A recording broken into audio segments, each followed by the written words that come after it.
లోకములో కొందరు సువార్త పత్రికలు అచ్చువేసి అనేకులకు పంపుచున్నారు. వారు కేవలము దేవుని వలన ప్రేరేపింపబడి అట్టి వాటిని వ్రాసి అనేకులకు పంపుచున్నారు.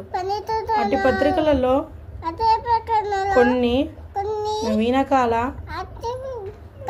విషయములు తెలియజేయుచున్నవి, మరికొన్ని రెండవ రాకడ విషయములు తెలియజేయనవి, కొన్ని ప్రవచన కాల విషయములు తెలియజేయనవి ఉన్నవి. పై మూడు రాకల పత్రికలు